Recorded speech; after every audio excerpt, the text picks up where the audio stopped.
नमस्कार विद्यार्थी, पालक आणि ऑल पार्टिसिपेंट. कला भारतीतर्फे सर्वांचं स्वागत आहे. मी प्राध्यापक राजू शेख आपले सहर्ष स्वागत करतो. ज्या विद्यार्थ्यांचं किंवा जे विद्यार्थी बी एड झालेले आहेत किंवा डी एड झालेले आहेत आणि भविष्यामध्ये आपल्याला सेवेमध्ये जायचं आहे, त्या अनुषंगाने ते सर्वजण प्रयत्न करत आहेत. तर मी आज रोजी महाराष्ट्र TET अर्थात महा TET शिक्षक भरतीसाठी जी महाराष्ट्र शिक्षक पात्रता परीक्षा होते त्या संदर्भातली डिटेल माहिती या ठिकाणी घेऊन आलेले आहेत. जे विद्यार्थी नवीन असतील, ज्यांनी माझं चॅनल अजूनही सबस्क्राईब केलेलं नाही आहे, त्यांना कृपया विनंती आहे की माझं चॅनल सबस्क्राईब करा, लाईक करा आणि ज्या विद्यार्थ्यांना याची खरोखरच गरज आहे त्या विद्यार्थ्यांपर्यंत सुद्धा हा व्हिडिओ तुम्ही पोहोचू शकता. व्हिडिओ हा थोडा इन्फॉर्मेशन आणि नॉलेज बेस असल्याने सगळ्यांना विनंती आहे की हा शेवटपर्यंत व्हिडिओ पाहणं आवश्यक आहे. चला तर आकर पाहूया पुढच्या स्लाईडमध्ये कोणती माहिती दिली आहे ती. याच्यामध्ये एक थोडीशी इन्फॉर्मेशन अशी आहे की भारतीय राज्यघटने 2002 मध्ये दुरुस्ती केली. वयोगट 6 ते 14 वर्षापर्यंत मुलांना सक्तीचे शिक्षणाचा अधिकार 12 एप्रिल 2012 पासून याची अंमलबजावणी झाली. त्यानंतर केंद्र शासनाने दिनांक 31 मार्च 2010च्या अधिसूचनेनुसार शिक्षक पदावर नियुक्तीसाठी पात्रता व सेवा शर्ती ठरविण्याकरिता सदर कायद्याच्या कलम 23 नुसार राष्ट्रीय शिक्षक शिक्षण परिषद अर्थात NCT यांना शैक्षणिक प्राधिकरण म्हणून घोषित केले होते.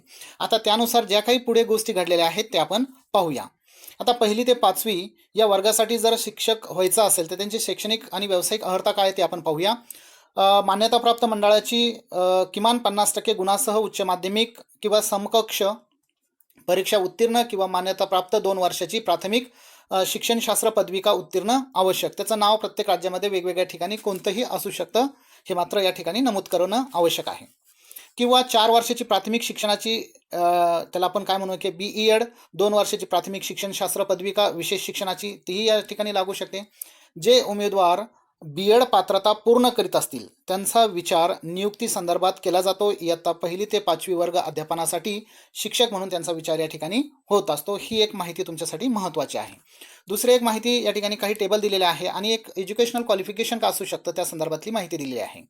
प्रायमरी पेपर 1 क्लास 1 ते 5, अप्पर प्रायमरी पेपर 2 आणि क्लास जो आहे तो 6 ते 8 आणि बोथ पेपर म्हणजे दोन्ही पेपर पहिला आणि दुसरा असं गृहीत धरलं तर त्या ठिकाणी समोर आवश्यक शैक्षणिक पात्रता दिली आहे आणि आवश्यक व्यावसायिक पात्रता सुद्धा दिलेली आहे. ते तुम्ही वाचू शकता. ही माहिती तुमच्यासाठी एक या ठिकाणी देणं आवश्यक आहे. पुढच्या स्लाईडमध्ये 6वी ते 8वी असं एक सांगितलेलं आहे की मान्यताप्राप्त विद्यापीठाची संबंधित विषयातली पदवी परीक्षा किंवा सामान्य पदवी परीक्षा अंतिम वर्षात संबंधित विषयासह किमान 50% उत्तीर्ण किंवा 2 वर्षाची प्राथमिक शिक्षणशास्त्र पदविका परीक्षा उत्तीर्ण किंवा शिक्षणशास्त्र पदवी BEd किंवा शिक्षणशास्त्र पदवी BEd विशेष शिक्षण राष्ट्रीय अध्यापक शिक्षण परिषद मान्यताप्राप्त संस्थेतून उत्तीर्ण होणं यासाठी आवश्यक आहे. 6वी ते 8वी. त्यानंतर 9वी ते 10वी काय आहे दिलेलं आहे की मान्यताप्राप्त विद्यापीठाची संबंधित विषयातील पदवी परीक्षा किंवा सामान्य पदवी परीक्षा अंतिम वर्षात संबंधित विषयासह किमान 50% उत्तीर्ण आणि राष्ट्रीय अध्यापक शिक्षण परिषद मान्यताप्राप्त शिक्षणशास्त्र पदवी BEd उत्तीर्ण असणं आवश्यक आहे. राष्ट्रीय अध्यापक शिक्षण परिषद मान्यताप्राप्त संस्थेतून 4 वर्षाची पदवी जी आहे ती या ठिकाणी घेणं आवश्यक आहे किंवा ती असली तर या ठिकाणी चालू शकते. परीक्षा BEd किंवा समकक्ष परीक्षा 50% गुणांसह उत्तीर्ण या ठिकाणी आवश्यक आहे. तुम्हाला ही गोष्ट या ठिकाणी लक्षात आलेली असेल. पुढे जी आहे की ही जी TET जी आहे टीचरची ती Maharashtra state council exam conduct करते. एक्झाम मोड ऑफलाईन आहे, 1 पर इयर त्या ठिकाणी कंडक्ट होत असते. त्यानंतर एक्झाम ड्युरेशन जो आहे तो 150 मिनिटाचा आहे. 150 प्रश्न आहे. ती परीक्षा जी आहे ती इंग्लिश, हिंदी, मराठी, उर्दू आणि बंगाली यामधून ती देता येऊ शकते.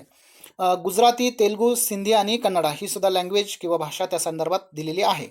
After qualification qualify appointment only Maharashtra state. जर तुम्ही ही परीक्षा पास झाले तर फक्त केवळ महाराष्ट्रासाठी तुम्ही इलिजिबल असू शकता. ही एक महत्त्वाची माहिती तुमच्यासाठी या ठिकाणी देत आहोत. पुढचं एक आहे की प्रत्येक वर्षी अंदाजित TET ज्या तारखा आहेत, ज्या 2-4 परीक्षांचं वेळापत्रक किंवा एक अभ्यास करून जे काही आकलन करून जे आम्ही मांडलेलं आहे त्या संदर्भातली सुद्धा माहिती या ठिकाणी दिलेली आहे. TETची जाहिरात कधी निघते ती नोव्हेंबर महिन्यात प्रकाशित होत असते. ही सर्व संभाव्य आहे. आतापर्यंत नोव्हेंबर महिन्यामध्येच या प्रकाशित झालेल्या आहे. ऑनलाईन अर्ज भरणे नोव्हेंबरच्या महिन्यात शेवटचा आठवडा किंवा तिसरा आठवडा.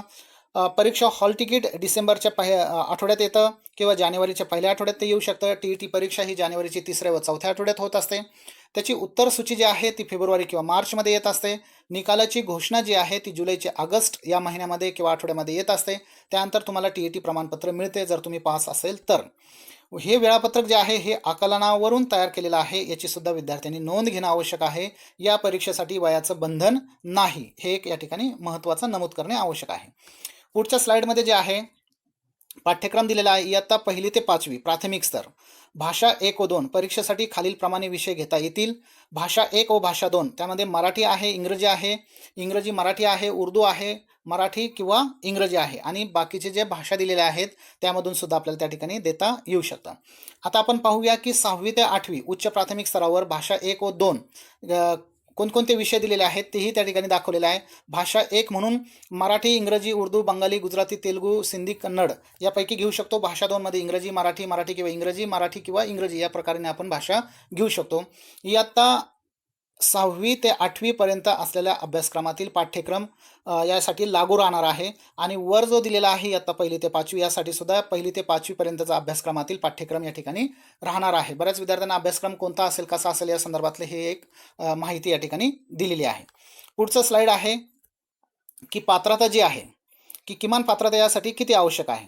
ती या परीक्षेसाठी किमान 60% गुण प्राप्त करणाऱ्या उमेदवारास उत्तीर्ण समजण्यात येते.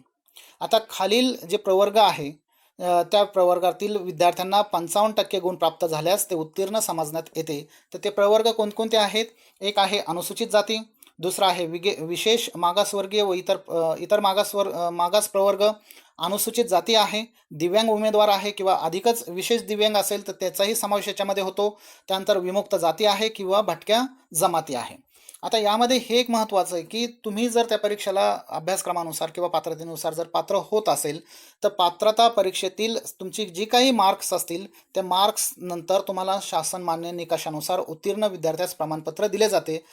ते प्रमाणपत्र किमान 7 वर्षासाठी वैध असतं, म्हणजे 7 वर्षाच्या आतमध्ये तुम्ही सेवेमध्ये जाऊ शकता, तोपर्यंत ते प्रमाणपत्र चालू शकतं. तर ही सर्व होती विद्यार्थी मित्रांनो, ज्यामध्ये आपण अनेक गोष्टी पाहिलेल्या आहेत. आता 1ली ते 5वीमध्ये जो काही सिलेबस राहणार आहे त्यामध्ये बालमानसशास्त्र व अध्यापनशास्त्र तर काही माहिती त्या ठिकाणी दिलेली आहे, ती तुम्ही त्या ठिकाणी वाचू शकता. त्यानंतर दुसरा विषय जो आहे तो गणिताचा राहणार आहे आणि दुसरा त्याच्यानंतर जो विषय आहे तो परिसर अभ्यासाचा राहणार आहे. आता त्यामध्ये नेमकं काय काय घेणार आहेत ते तुम्ही थोडक्यात त्या ठिकाणी वाचू शकता की बालमानसशास्त्रामध्ये काय आहे, त्यानंतर गणितामध्ये काय आहे आणि परिसर अभ्यासामध्ये सुद्धा काय आहे ते तुम्ही स्लाईड थांबवून ती जी काही माहिती आहे ती त्या ठिकाणी वाचू शकता. पुढची स्लाईडमध्ये काय आहे ती ही सर्व विद्यार्थी मित्रांनो ही एक माहिती होती की जी आपल्याला त्या ठिकाणी देणं त्या ठिकाणी योग्य होतं. त्यानंतर 6वी ते 8वी जो आहे की 6वी ते 8वीमध्ये कोणकोणता भाग दिलेला आहे. एक बालमानसशास्त्र आहे, गणित व विज्ञान विषय गट आहे, त्यानंतर सामाजिक शास्त्र आणि विषय गट आहे. त्यामध्ये सुद्धा काही माहिती दिलेली आहे ती तुम्ही वाचू शकता. त्या अनुषंगाने त्याला गुण किती आहे, कोणता आशय आहे, कोणता कंटेंट येणार आहे तीही माहिती या ठिकाणी मी दिलेली आहे. बालमानसशास्त्र व अध्यापनशास्त्र म्हणजे अध्यापनशास्त्रसुद्धा यामध्ये त्यावर आधारित प्रश्न असतात. विज्ञान विषय गट किंवा गणित विषय गट तोही त्याच्यामध्ये असतो. त्याच्यामध्ये संबोध, समस्या निराकरण, शास्त्रीय ज्ञान इत्यादी माहिती त्यामध्ये दिलेली असते. सामाजिक शास्त्रामध्ये सुद्धा काही माहिती दिलेली असते. एक संकल्पना आहे, आशय ज्ञान आहे आणि याच्यामध्ये 6वी ते 8वी अभ्यासक्रम जो आहे तो उच्च माध्यमिक शाळांत परीक्षेच्या काठिण्य पातळीवरचे प्रश्नसुद्धा असतील असं सुद्धा या ठिकाणी म्हटलेलं आहे. ही सर्व जी माहिती होती ती सिलेबसनुसार किंवा काय कंटेंट असणार या संदर्भात होती. तर ही होती सर्व विद्यार्थी मित्रांनो माहिती जी तुम्हाला देणं मला या ठिकाणी योग्य वाटलेलं होतं. चला तर पुन्हा मला नवीन व्हिडिओ करण्यासाठी अनुमती द्या. तोपर्यंत जय हिंद, जय भारत. एक सूचना आहे, जे विद्यार्थी नवीन असतील ज्यांनी अजूनही माझं चॅनल सबस्क्राईब केलेलं नसेल तर त्यांनी कृपया करून माझं चॅनल सबस्क्राईब करा आणि शेअरसुद्धा करा. धन्यवाद.